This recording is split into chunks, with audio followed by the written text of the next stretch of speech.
15 seconds. Guidance is internal. 12, 11, 10, 9. Ignition sequence start. 6, 5, 4, 3, 2, 1, 0. All engine running. We have a liftoff. Royal Air Force College, the first dedicated air academy in the world, which owes much to the vision of the founder of the Royal Air Force. In the immediate aftermath of the First World War, the first Chief of the Air Staff, Marshal of the Royal Air Force, Sir Hugh Trenchard, sought to consolidate the newly formed service onto an independent footing.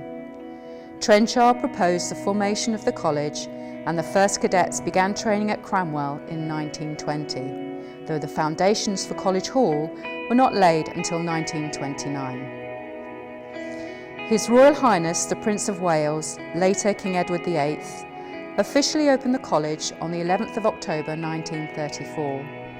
The routine was very much as Trenchard had established it.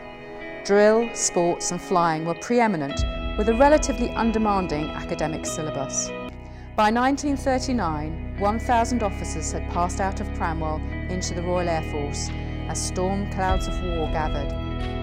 They were some of the few, including the legendary Douglas Bader, and they will never be forgotten.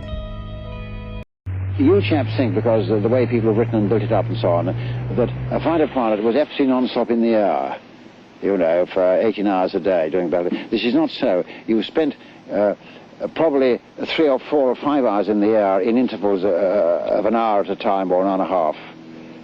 Tremendous exhilaration, you know, tremendous excitement, and then you sat out there in the sunshine eating or drinking tea or coffee or something, or playing the gramophone, the ones that used to wind up, you know, playing cards. Long hours of boredom interspersed with hours or minutes of tremendous exhilaration. Today, initial officer training for all officers entering the Royal Air Force is undertaken within the Officer and Aircrew Cadet Training Unit, known as OACTU, which is part of the RAF College. The ethos of the initial officer training course embraces the military mindset and develops skills to support the role of a warfighting specialist.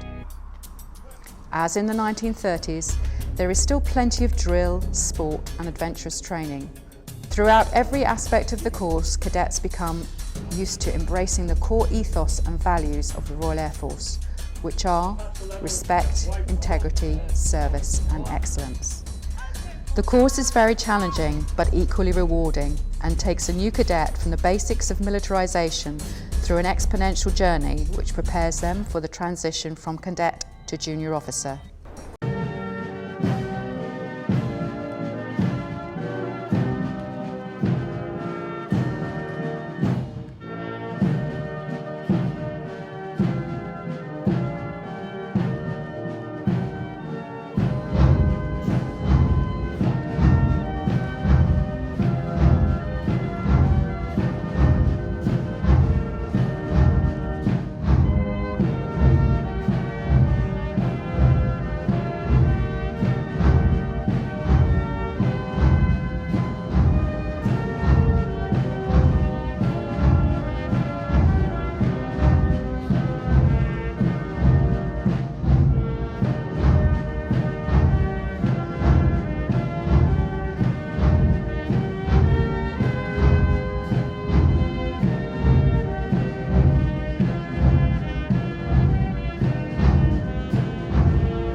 Halt.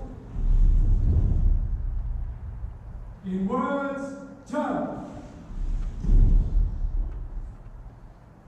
Green Squadron will remove Remove headdress. 3 cheers for the graduating officers. Hip hip. Hooray! Hip. Hooray!